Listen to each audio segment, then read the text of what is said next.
이 예배를 허락하여 주셔서 감사합니다.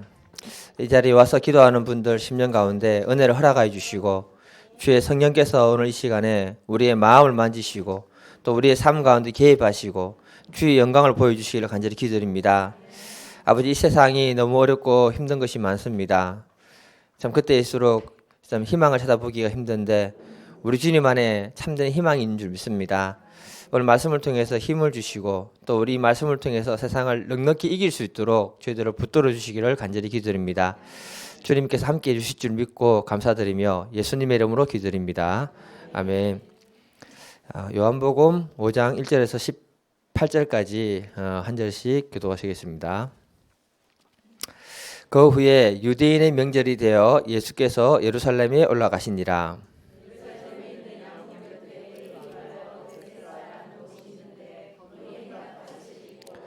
그 안에 많은 병자, 맹인, 다리 저는 사람, 혈기 많은 사람이 누워 물의 움직임을 기다리니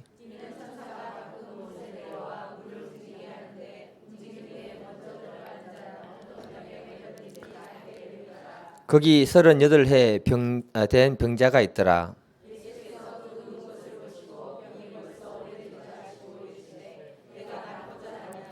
병자가 대답하되 주여, 물이 움직일 때에 나를 못에 넣어주는 사람이 없어 내가 가는 동안에 다른 사람이 먼저 내려가나이다. 그 사람이 곧 나아서 자리를 들고 걸어가니라. 이 날은 안식일이니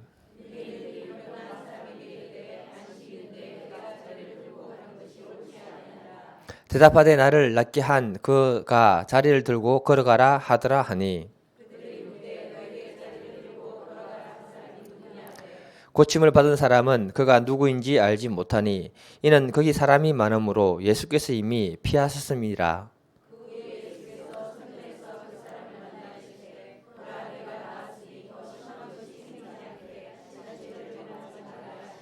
그 사람이 유대인들에게 가서 자기를 고친 이는 예수라 하니라.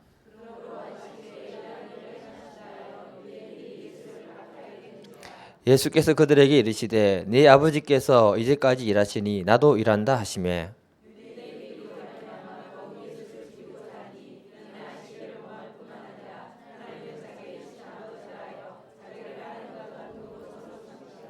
아멘. 같이 제목 읽어보겠습니다. 시작. 아유, 천재는 악필이라고. 진짜 악필입니다. 예. 사람이 세상을 살아가면서 정말 중요한 것을 찾으라고 한다면 저는 희망이라고 저는 생각합니다. 그래서 이 어떤 악조건 속에 있더라도 희망을 품은 사람은 그 험한 세상을 넉넉히 이길 수 있는 힘이 그 안에 있습니다. 근데 아무리 좋은 조건 속에 있어도 희망을 잃어버린 사람은 살아갈 힘을 잃어버립니다. 제가 다른 교회에 있을 때 너무 힘들어가지고 기도하고 있는데 무슨 생각이 딱 들었냐면 나를 위해 기도해주는 동역자가 있구나 이 생각이 딱 들어오니까 갑자기 희망이 생기면서 힘이 불뚝 끓어오더라고요. 그때 기도 안 하신 분들은 회개하셔야 됩니다. 그러니까 뭐냐면 나에게 희망만큼 귀한 것은 없다는 것을 그때 처음으로 깨달았습니다.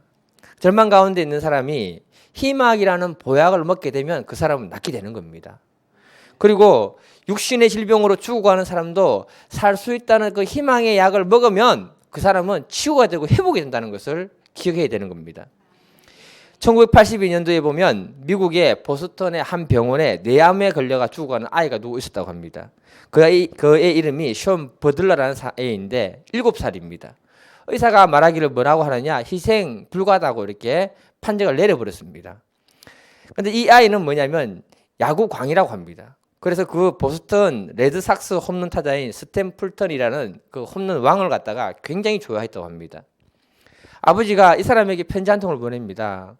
우리 아이가 지금 뇌암으로 죽어가고 있습니다. 그런데 당신을 열렬한 팬입니다. 한 번만 와서 만나줬으면 고맙겠습니다. 그 편지를 받았던 스탠펄드는 그 병원을 바로 방문합니다. 그리고 아이에게 손을 꼭 잡아주면서 하는 말이 내가 바로 스탠펄드이다. 발음이 안 돼서 미안합니다. 내가 너를 위해서 멋진 홈런을 날려주마. 희망을 버리지 마라. 그렇게 얘기하니까 아기가 눈을 번쩍 뜨더라고 합니다. 이튿날 스탠펄드는 아이와 약속을 지키기 위해서 멋진 홈런을 이렇게 날립니다. 이 소식을 시온이 전달해 듣고는 병상에서 한호를 하는 거예요. 그때부터 이 아이의 병세가 조금씩 회복되기 시작하더니 5개월 후에 암세포가 말끔히 사라지고 이 아이가 회복이 됐다는 겁니다. 남의 일이라고 아멘도 안 하십니까? 기적 같은 일이 일어난 거예요. 그러니까 미국 언론들은 이 사실을 대서특필하면서 희망이 주는 그 의미가 뭔지를 갖다가 이렇게 얘기하기 시작한 겁니다. 우리가 기억해야 되는 게 뭐냐면 희망과 기쁨은 암세포라도 죽일 수 있는 강력한 명약이라는 사실을 기억해야 됩니다. 세상에서 제일 무서운 질병은 뭐냐 하면 절망입니다. 절망. 잠언 16장 24절에 선한 말은 꿀송이 같아서 마음에 달고 뼈에 양약이 되느니라 이렇게 말합니다. 선한 말, 희망의 말은 사람을 살릴 뿐만 아니라 우리의 영혼을 새롭게 한다는 것입니다. 잠언 17장 22절에 마음의 즐거움은 양약이라도 심령의 근심은 뼈를 상하게 한다 이렇게 말하고 계십니다. 우리가 이 땅을 살아가면서 제일 좋은 약은 하나님이 나에게 허락하신 희망의 말씀이 우리에게 가장 좋은 약인 줄 믿습니다. 그래서 고난 중에 있는 어떤 분들이라도 하나님이 그 백성을 위로하는 그 약속의 말씀을 붙들고 있다면 넉넉히 이 세상을 이기는 믿음의 사람으로 살게 될 줄 저는 믿습니다. 우리 다 같이 예레미야 29장 11절 한번 읽어보겠습니다. 시작.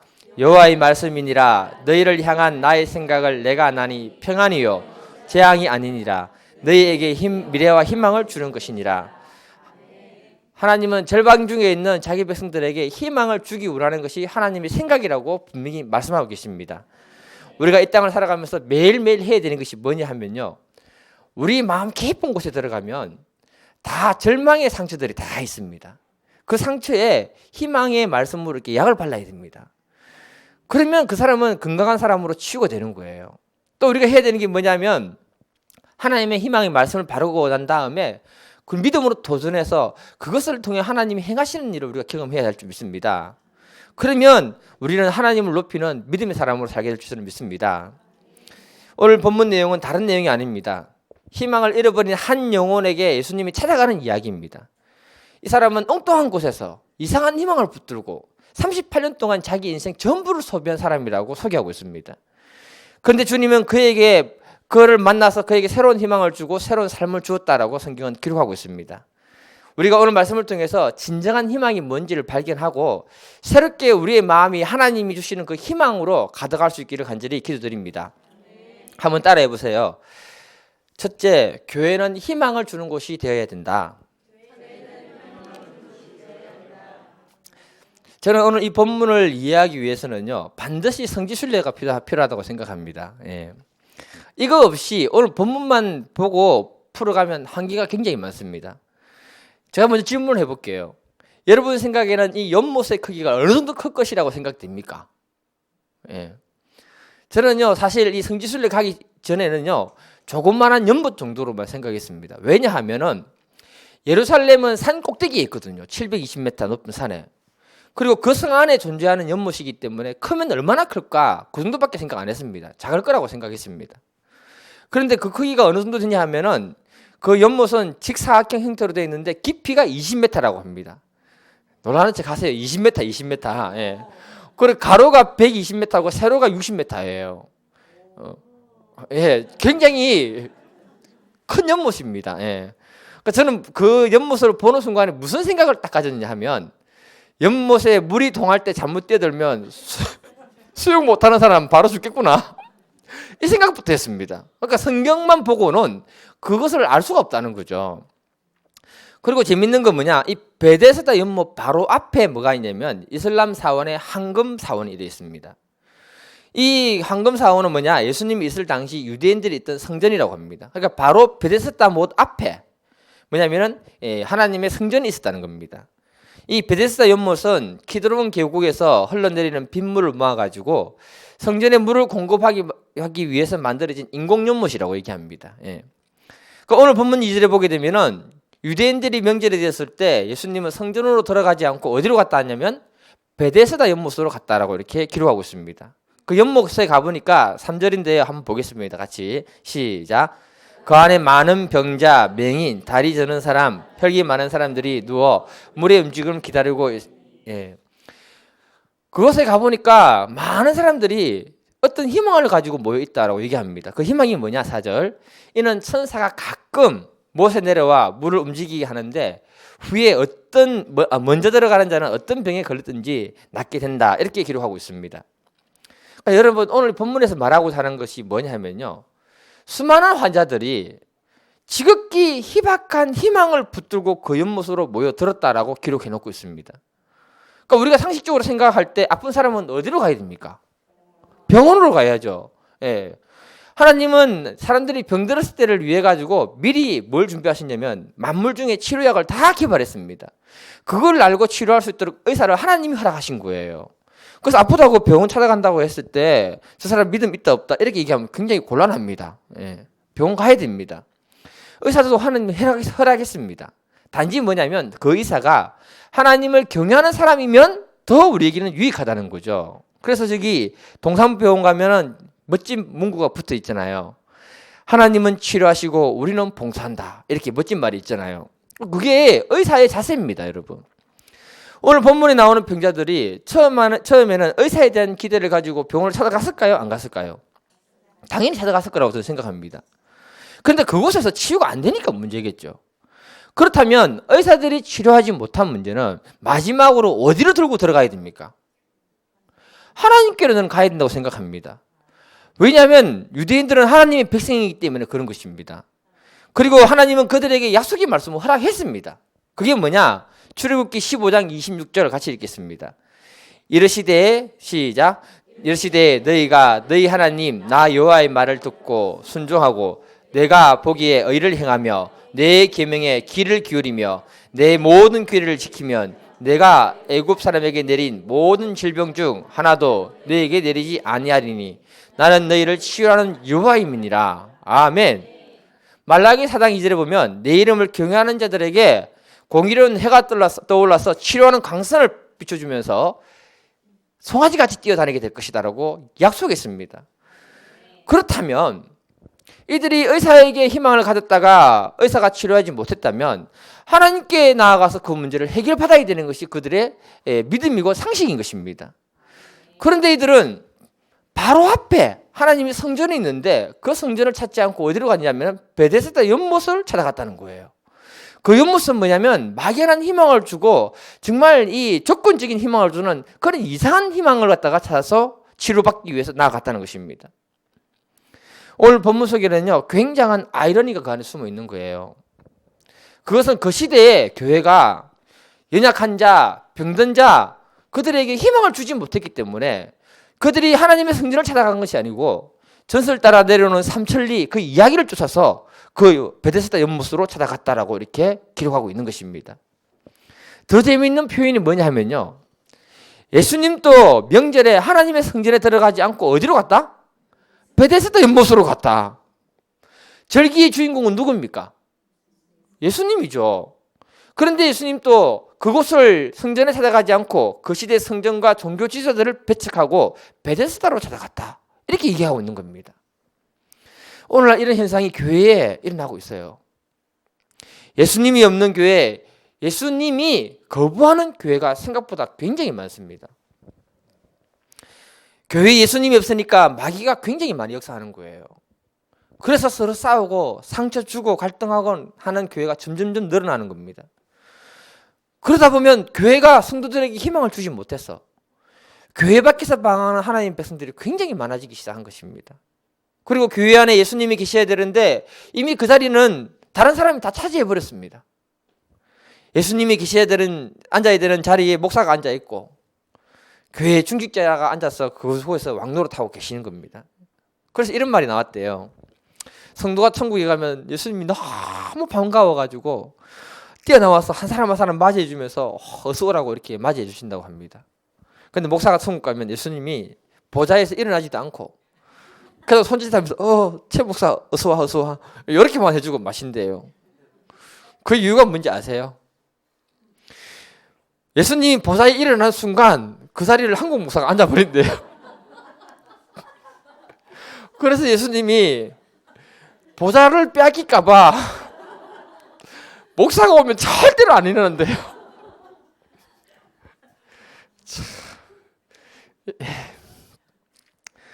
그러니까 오늘날 교회에서 상처받아서 방황하는 성도들이 굉장히 많습니다. 그래서 나온 말이 뭐냐 하면 가나안 성도라고 합니다. 예, 들어보셨습니까? 무슨 말인가 하면요, 현재 교회 출석은 안 하면서 이스라엘 백성들이 가나안 땅을 찾아다니듯이 새로운 교회를 찾아다니는 사람들을 일컫는 말이 가나안 성도라고 합니다. 이 가나안을 거꾸로 하면 어떻게 되는 거 아십니까? 안 나가 성도랍니다. 상처받은 많은 영혼들이 교회를 떠나서 엉뚱한 곳에서 방황하고 있다는 것을 말하는 단편적인 이야기입니다. 근데 우리가 알아야 하는 것은 뭐냐? 주님의 교회를 떠나면 우리가 이상한 곳에서 우리 인생을 허비하고 헛된 희망을 붙들다가 우리 인생을 소비해 버린다는 것을 말하고 있는 겁니다. 여러분, 교회에서 깊은 상처를 받으면 어디로 가야 됩니까? 절로 가야 됩니까? 예수님이 있는 교회를 찾아가면 되는 거예요. 우리가 병원에 갔다가 돌파리를 만나가지고 몸이 더 망가졌다면 어디로 가야 됩니까? 명의가 있는 병원을 찾아가면 되는 거예요. 아닙니까? 예.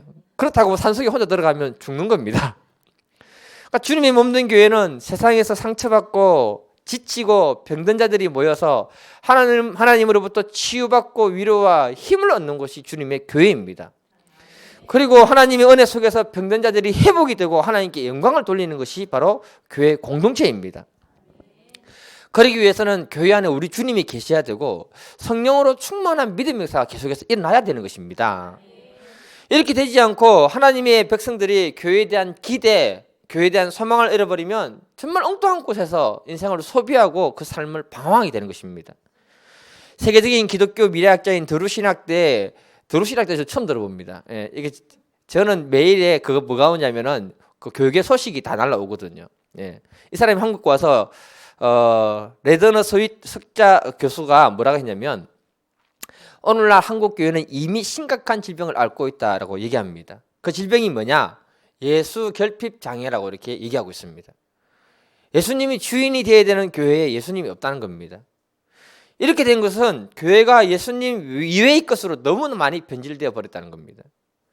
당장 미국만 봐도 집회나 회의 때 예수님, 성령님에 대해서 얘기하는 교회가 없다는 것입니다. 교회에서 주로 리더십 강의하고 교회의 새로운 프로그램과 전략들을 이렇게 많이 이야기한다는 겁니다. 그리고 목사들의 설교도 전부 어떻게 하면 성공하고 축복받는가 이 얘기만 교회 안에 강단 안에 가득하다고 얘기합니다. 예수 믿고 축복받아야 진짜 예수 잘 믿는 것처럼 얘기한다는 거예요. 예수 믿고 고난 받는 경우 더 많습니다. 예. 그러면서 세상에 연약하고 병든 자들이 교회에 와서 하나님의 영광을 경험하고 치유되고 회복되어야 하는 그 기능들은 점점 교회가 쇠퇴되고 있다는 것입니다. 교회의 본질은 바로 예수 그리스도입니다. 그분이 주인이 되시고 그분이 교회 안에서 놀라운 치유와 회복을 우리에게 허락하실 때 우리는 소망을 얻게 되는 것입니다. 그래서 교회는 희망을 줄 수 있는 그런 교회가 되어야 한다는 것입니다. 이런 아름다운 교회는요, 우리가 같이 만들어 가야 됩니다. 우리들은 다 제약된 세상에서 태어나고 자랐기 때문에 상처들이 엄청나게 많습니다. 그래서 우리들이 마음에는요, 다른 사람들이 모르는 마음 깊은 곳에 보면 뾰족한 송곳 같은 것을 다 이렇게 마음에 품고 삽니다. 그러다가 어떤 문제를 딱 만나면요, 그 송곳으로 자기도 찌르고요, 다른 사람도 찔러버리는 거예요. 그래서 상처를 주는 그런 존재들이 우리입니다, 여러분. 그러니까 저와 여러분들이 주의 성령이 충만한 곳에서 지속적으로 치료를 받아야 됩니다. 언제까지요? 그 나라 갈 때까지. 예. 그 기능을 교회가 하는 것입니다. 교회가 이 기능을 상실해버리면 더 이상 소망이 없어지는 거예요. 그래서 교회는 성령의 능력이 충만하도록 우리가 지속적으로 기도를 하고 그것을 사모해야 되는 겁니다. 교회가 진짜 변질되면요, 우리 예수님도 교회 밖에서 서성거리고 방황하게 되는 것입니다. 예. 제가 고등학교 때 버스 타고 집에 갈 때 뒷좌석에 앉아있던 아주머니들이 무슨 말을 하는가 하면요, 참 설교 준비하다 보면 이게 생각이 다 나요. 그때께. 자기들끼리 얘기하는데 자기 친구 중에 병원에 아무리 가도 해결이 안 되고 무당을 불러서 구슬해도 해결이 안 되는데 교회 가서 목사한테 안수 받으니까 나았더라, 전해라. 이런 말 아주머니들끼리 막 얘기를 하는 거예요. 그들이 자기들끼리 하는 말이 뭐냐, 우리도 교회 한번 가볼까, 교회에 하나님이 있긴 있는가 보다, 이렇게 이야기를 하는 겁니다. 교회는 이런 놀라운 믿음의 역사들이 지속적으로 일어나야 할 줄 저는 믿습니다. 그래야 세상 사람들이 교회의 희망을 두고 교회에 와서 하나님을 만나게 되고 새로운 인생을 살게 되는 줄 저는 믿습니다. 우리 주님은 오래전에 이사야 선지자를 통해서 교회에게 말했습니다. 이사야 60장 1절에서 3절인데요. 같이 읽어보겠습니다. 예. 시작.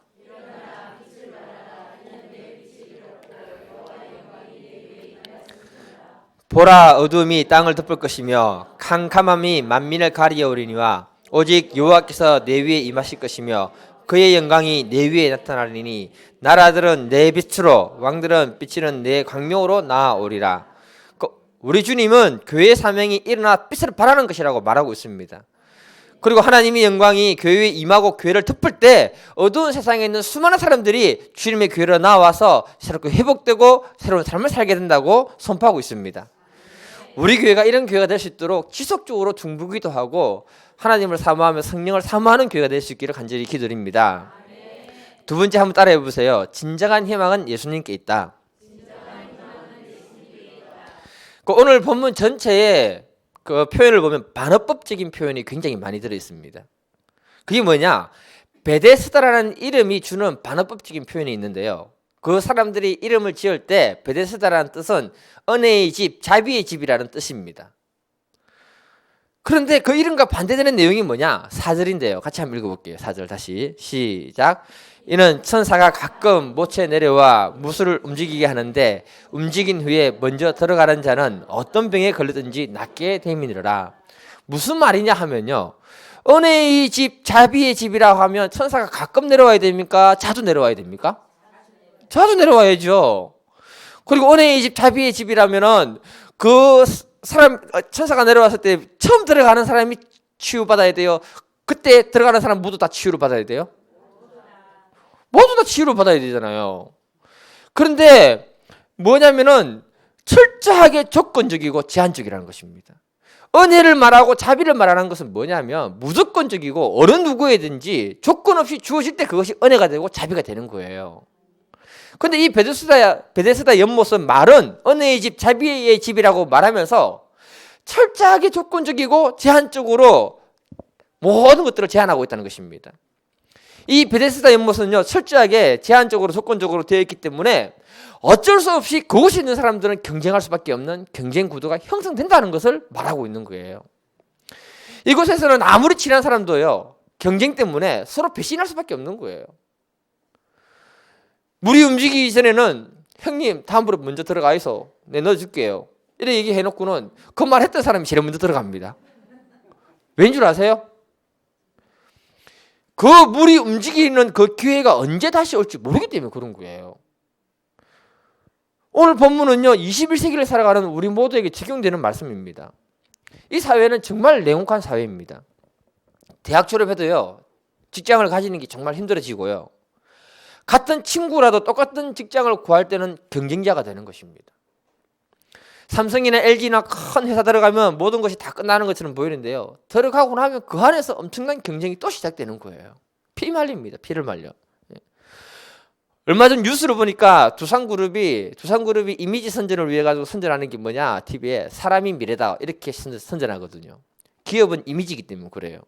그런데 기업이 어려워지니까 구조조정하면서 명예퇴직을 요구하는데 신입사원과 입사한 지 얼마 안 된 사람부터 자르더라고요. 예. 굉장히 이 반어법적인 표현이 들어있는 거예요. 오늘날 목사님의 세계도 이렇습니다, 여러분. 신학교에서 배출되는 목회자는 계속 나오고 있습니다, 여러분. 예. 통합식에서는요, 목사 안수 시험 치면요, 합격을 40%밖에 안 시켜줘요. 너무 많아가지고. 다 시켜주면은 난리 나기 때문에 안 됩니다. 예. 목회자는 계속 배출되는데 한국교회 현실은 긍정적인 것보다는 부정적인 것이 많습니다. 이런 시기에 개척한다는 것은 정말 쉽지도 않고요. 그렇다고 기존 교회에 청빙되어가는 것도 보면 하늘의 별따기거든요. 재정이 자립되는 교회에 청빙 공고가 나오면 최소한 몇백 통은 딱 들어온다고 합니다. 그거 가지고요, 이 학력, 저 학력 조건 다 따져봅니다. 예. 다 따져보고 마지막에 한 5사람 선출을 하는 거예요. 그러고 난 다음에 불러서 설교시키고 보는 거예요. 그날 제일 은혜롭게 한 사람이 그날 당첨되는 겁니다. 그 다음부터 죽 서는 경우도 없잖아 있고요. 예. 그러니까 하나님의 교회도 보면 은혜와 자비를 경험하기보다는 교회 속의 베데스다의 분위기를 그대로 경험하고 있다는 게 오늘날 현실이라는 겁니다. 신학교 동기가 어제까지는 친구인데요. 교회 청빈과 자기 미래를 열어갈 때는요. 강력한 경쟁 상대가 되는 거예요. 그런 아픔이 교회 안에도 가득하다는 겁니다. 그래서 점점 희망보다는 절망이 우리의 마음을 사로잡을 때가 굉장히 많습니다. 예수님은 경쟁 사회에서 밀리고 정말 소망이 없는 사람에게 주목하셨는데 그 사람이 오늘 본문에 나오는 5절에 보면 38년 된 병자라고 얘기하고 있습니다. 예수님이 베데스다 연못에서 가장 소망 없는 사람, 가장 오래된 사람을 주목하셨습니다. 이 사람이 38년 동안 그 중풍병으로 고생했다면 나이가 몇 살이 됐을까요? 나 이런 것도 계산해 봅니다. 중풍이 빨리 오면 한 35, 30대 정도 되면 안 오겠습니까? 그죠? 20대는 안 옵니다. 그 이상한 사람입니다. 그 사람은. 한 35살에 중풍이 왔을 때 38년 동안 있었으면 나이가 몇 살입니까? 70이 넘었습니다. 벌써. 이렇게 늙었고 소망 없는 사람에게 예수님이 주목했다는 사실을 기억해야 되는 겁니다. 그리고 예수님이 물어봅니다. 6절에 내가 낫고자 하느냐? 7절에 뭐라고 하느냐? 7절 읽어보겠습니다. 7절 시작.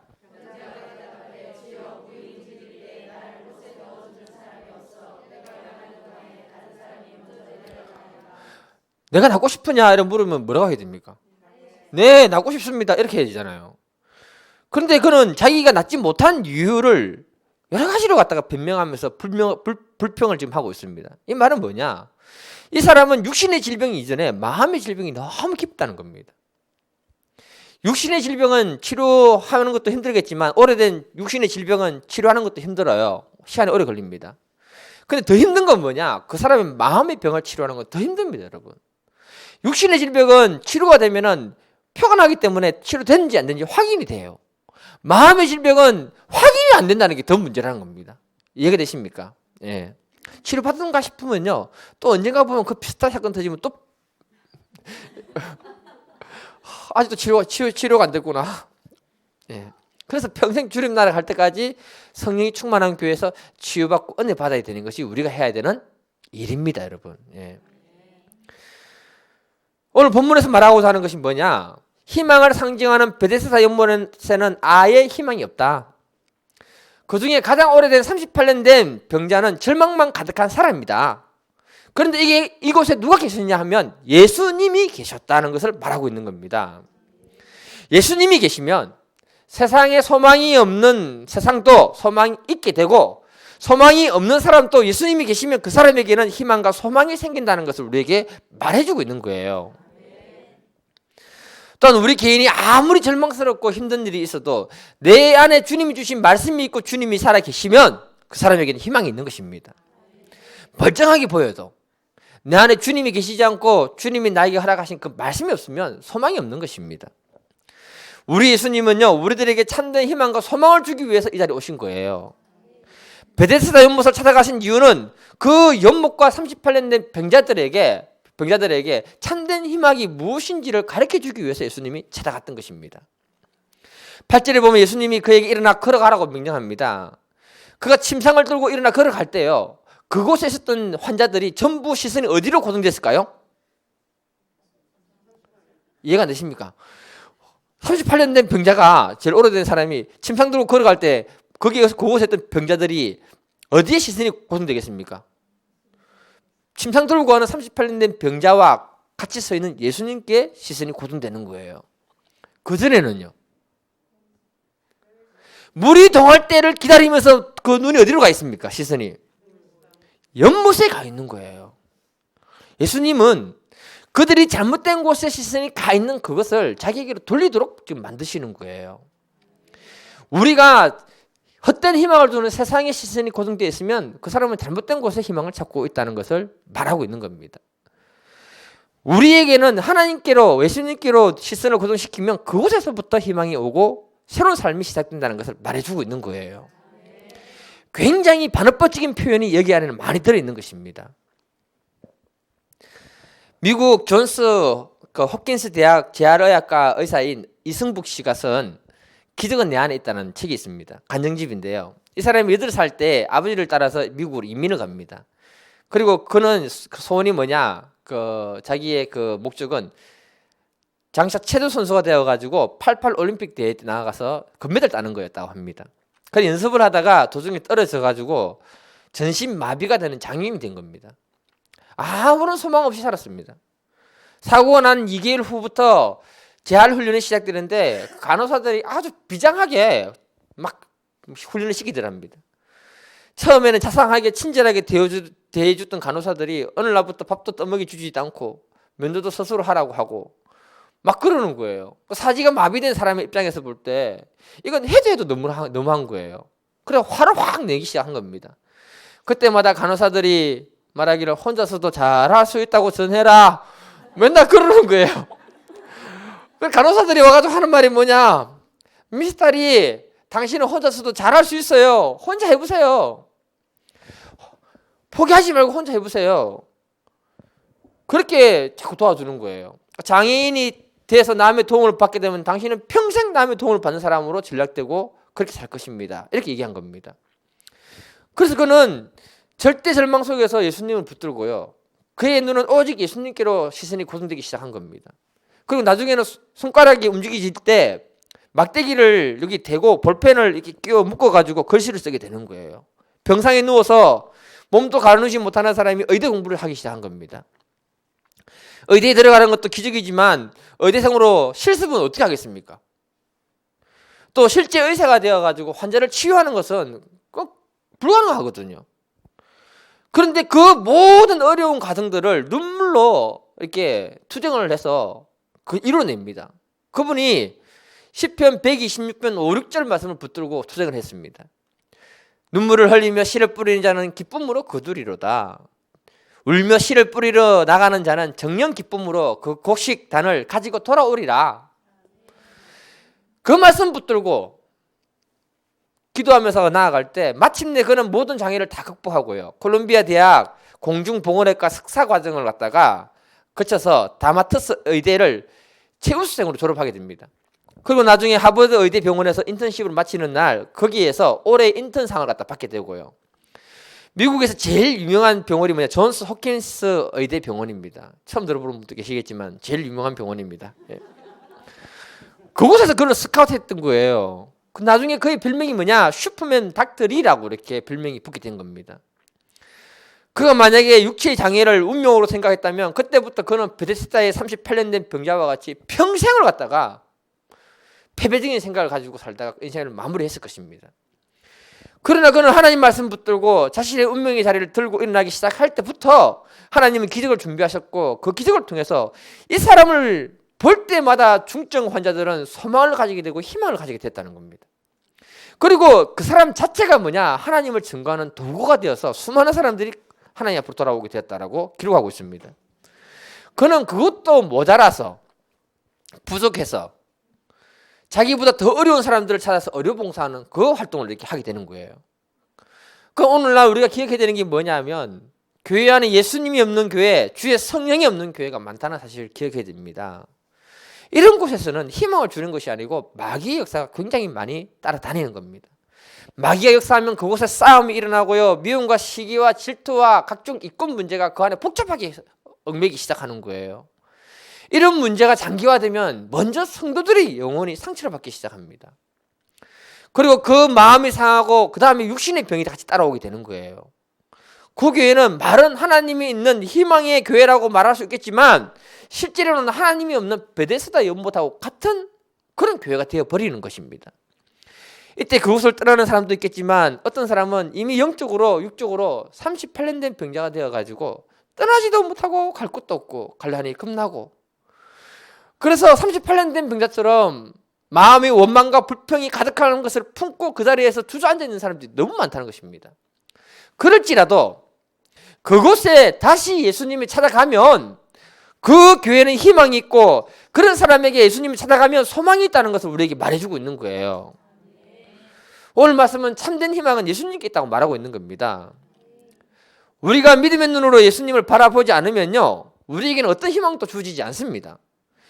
현재 내 삶에 해결되지 않는 문제가 있을지라도 내가 예수님의 말씀을 붙들고 있고 내가 하나님 앞에 기도하고 있다면 그 사람은 희망이 있는 거예요. 예수님이 우리를 주목해 보시면 어떤 사람도 희망이 있는 줄 믿습니다. 오늘 이 시간에 우리가 기도해야 되는 것은 다른 것이 아닙니다, 여러분. 세상의 다른 곳에 헛된 희망을 가지고 눈을 고정시켜 놨다면 이제 예수님께로 시선을 옮겨야 된다는 겁니다. 그리고 예수님이 희망이라는 사실을 알고 주님이 우리의 사업과 우리의 육신과 우리의 삶의 문제에 개입하셔서 치유하시고 회복시키면서 일어나 걸어가라는 그 음성을 우리가 들어야 할 줄 믿습니다. 그러면 우리의 삶 속에 새로운 믿음의 역사가 일어나게 된다는 것을 말해주고 있는 거예요. 우리 주님만이 우리에게 유일한 희망과 소망을 주시는 줄 믿습니다. 오늘 이 밤에 이 사실을 믿고 기도하는 밤이 되기를 원합니다.